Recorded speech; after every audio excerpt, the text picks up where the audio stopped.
facilitate developing countries to move on from being mere financial aid receivers to becoming agents of their own development, allowing women to contribute to their communities financially and intellectually is more important than ever.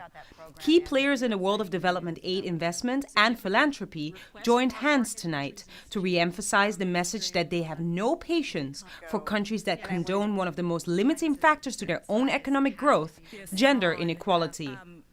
That you've got to have accountability, you've got to turn policy into practice, and you've got to focus on gender.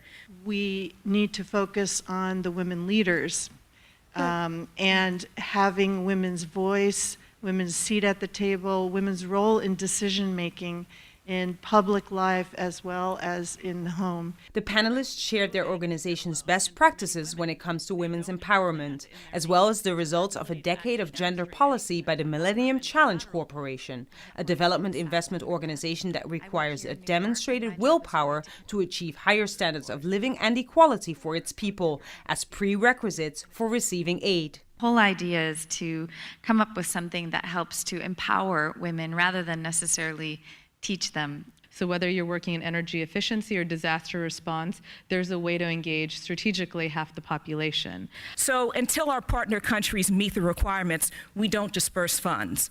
When women are empowered, deep-rooted development issues such as lack of education, healthcare, human rights, and even hunger and poverty have a greater chance to being overcome.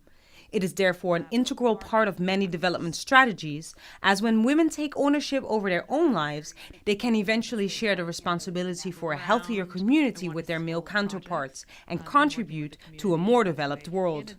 We want to change the mindset of people who work in the global development and humanitarian sectors from thinking of women and girls as beneficiaries, people who are in the developing world that we're going to go help.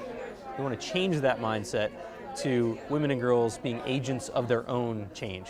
The discussion provided a blueprint for future development efforts, as representatives of foundations, philanthropic organizations, and donor agencies outlined their views of the next decade of development work. With the new UN post-2015 development agenda still in the works, the place of women's empowerment in a new paradigm still has to be determined. But one thing is certain: leaving half of the population behind in work, education, and decision-making is no longer an option.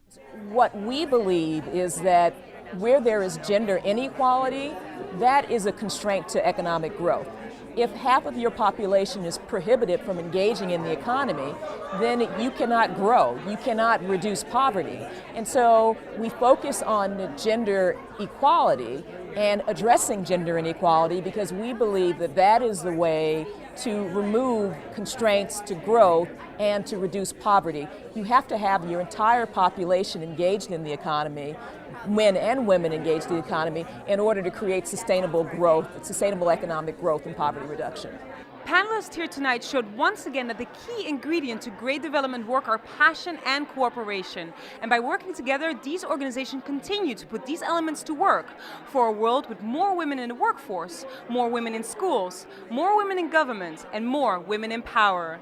For South South News, I'm Shari Naiman, reporting from New York.